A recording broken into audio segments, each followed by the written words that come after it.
Paz do Senhor, amados. Paz do Senhor, igreja. Paz do Senhor, crianças. Estamos aqui hoje mais uma noite, né? Para uma ministração, tá? Para as crianças. Os adultos também podem assistir. Creio que Deus vai falar grandemente ao coração de cada um de vocês, né? Porque Deus é bom, verdade? E conhece o nosso coração, certo?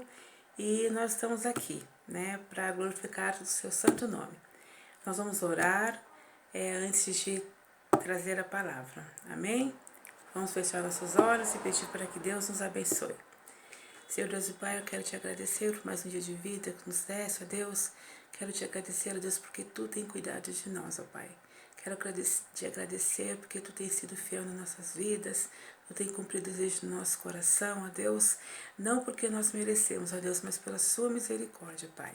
Senhor, vem estar com cada um agora, Deus, que está no seu lar, ó Deus, capaz de ouvir essa ministração. Pai, que essa ministração venha de encontro ao coração de cada um, Pai. Não só das nossas crianças, Senhor, mas de todos aqueles, ó Deus, que têm sede da Tua palavra, Pai. Abençoa a professora Lígia que vai trazer essa palavra, Deus, que eu tenho certeza, Deus, que dela não tem nada, Deus. Mas ela vai falar, Senhor, porque o Seu Espírito Santo, ó Deus, já colocou no coração dela, Pai. Obrigada por tudo, Senhor, abençoe nossas crianças, ó Deus. Senhor, dê entendimento e sabedoria para elas, ó Pai, para os seus pais também, ó Pai. Nós te agradecemos, ó Deus, porque Tu, Senhor, tem cuidado, ó Deus, de cada detalhe, ó Deus, nesse nosso ministério, Pai. E tem cuidado também de cada criança, Pai. Senhor, obrigada por tudo, Senhor. Cuida de nós, ó Deus, cuida da nossa família, cuida da Sua igreja, Pai. Obrigada, Senhor, eu te peço e te agradeço, em nome de Jesus. Amém. Amém, amados. Agora a professora Lígia vai trazer a palavra, tá bom? Deus abençoe vocês. A paz do Senhor, crianças, a paz do Senhor aos pais que estão aí em casa. Bem-vindos a mais uma aula da nossa escola bíblica. Hoje a nossa aula vai ser um pouquinho diferente, né? Não vai ser a videochamada, vai ser através desse vídeo mesmo. Vamos começar a aula aqui, mas amanhã a gente vai concluir com uma brincadeira bem legal lá no nosso batismo, né? Amanhã temos batismo, um dia muito importante para todos nós, né, da igreja. Quando uma alma desce ao batismo, todos ficamos felizes e é um momento de alegria para nós. E amanhã, crianças, a gente vai fazer uma brincadeira bem legal, uma gincana bem divertida. Então vamos lá. A ministração de hoje, ela está lá em 1 Coríntios, capítulo 13, versículo 11. Eu vou ler aqui para vocês. A minha versão é a Almeida atualizada, então as palavras podem estar um pouquinho diferentes, mas o sentido é o mesmo, tá bom? Vou ler com vocês. Respirar, porque eu sempre esqueço de respirar quando eu faço um vídeo. Vamos lá. Quando eu era menino, falava como menino, sentia como menino, pensava como menino. Quando cheguei a ser homem, desisti das coisas próprias de menino. Amém. Esse é o versículo que vamos aprender hoje. Depois aí na sua casa, pega o capítulo inteiro para você ler, o capítulo 13. Ele é muito importante, muito interessante, e ele é uma ótima guia para nós, porque fala sobre o amor, né? O amor, ele é a base do nosso objetivo.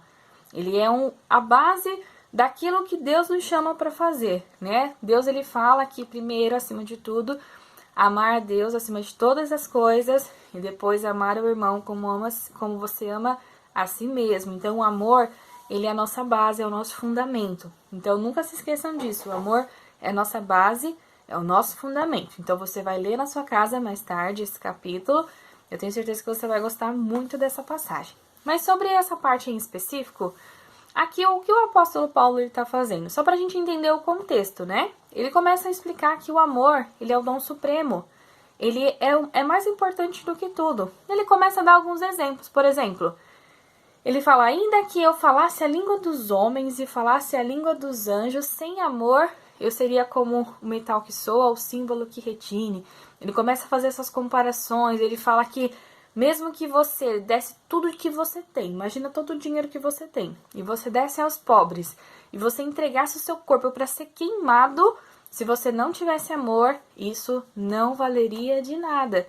O que ele quer dizer com isso?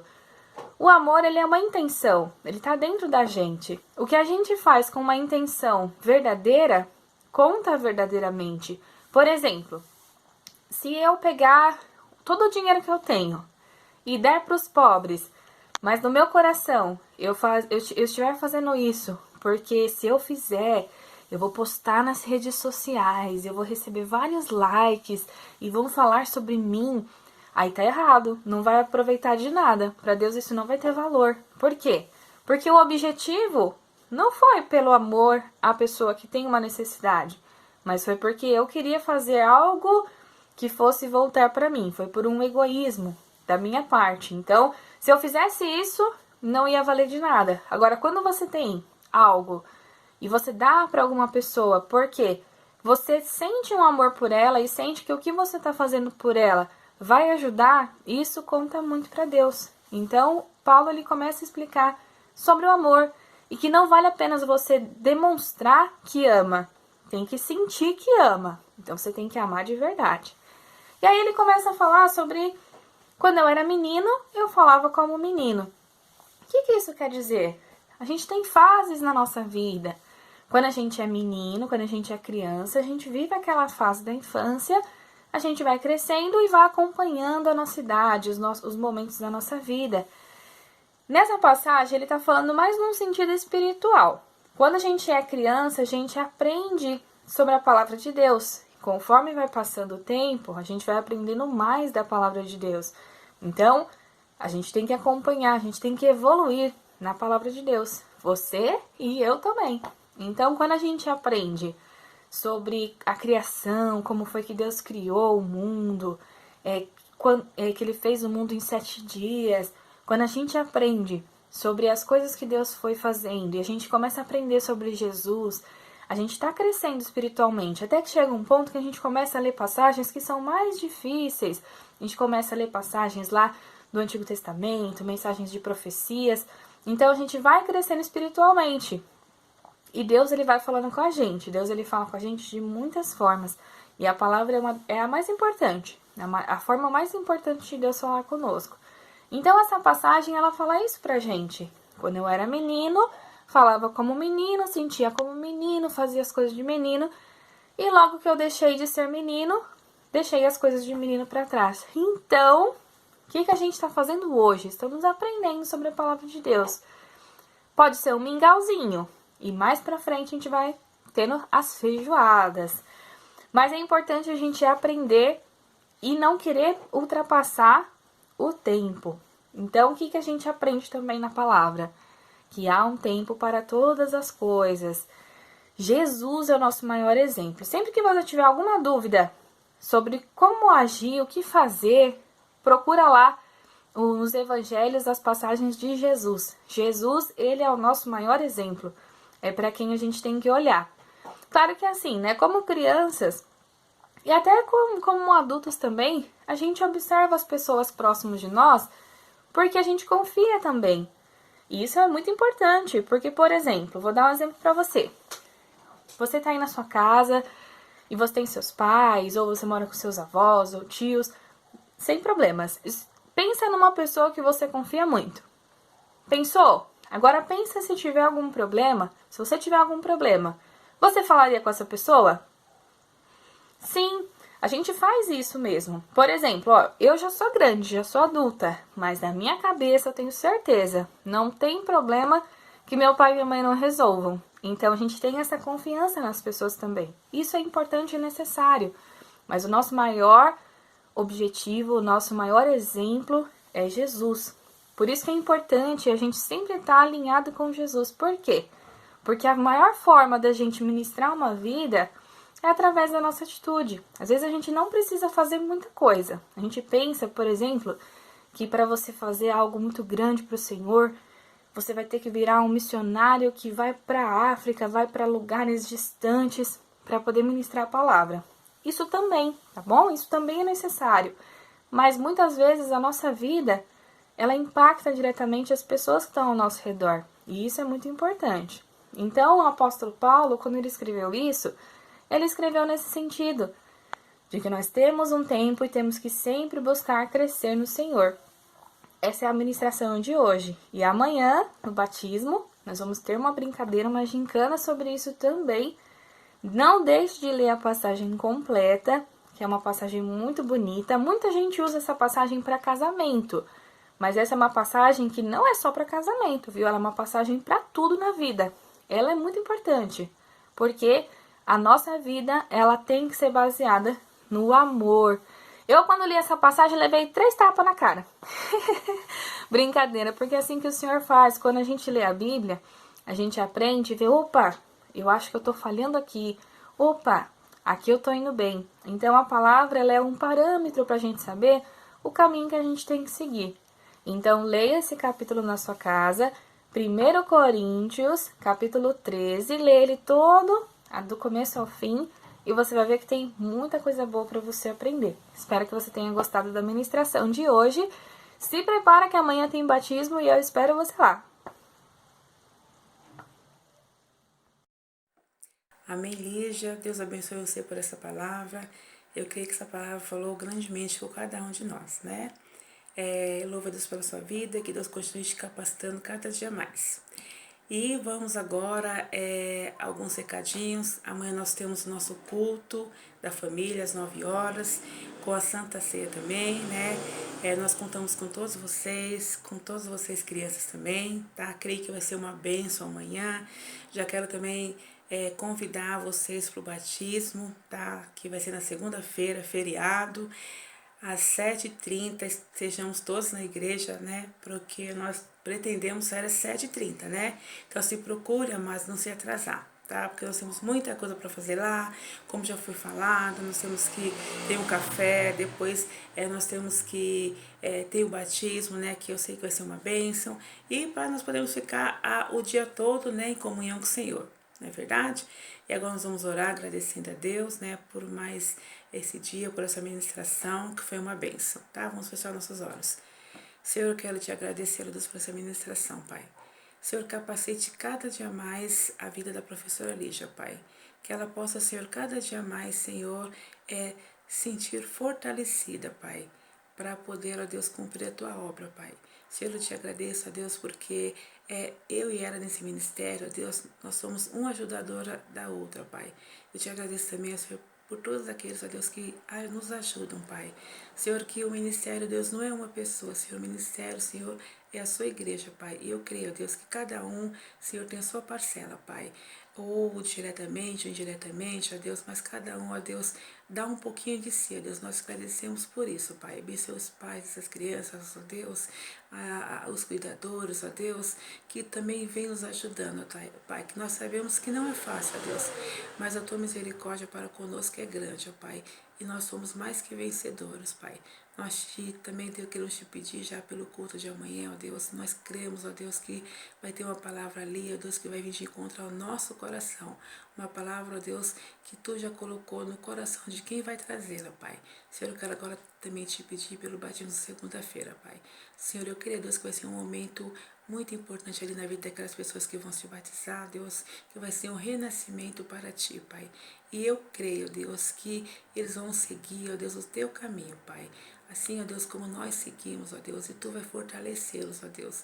E nada, Senhor, nada do mundo, ó Deus, vai impedir, ó Deus, que eles saiam da tua presença, ó Deus. Senhor, abençoe, Senhor, todos aqueles que vão estar ali, ó Deus, leva-nos, ó Deus, lá, ó Deus, traga-nos também de volta, ó Deus.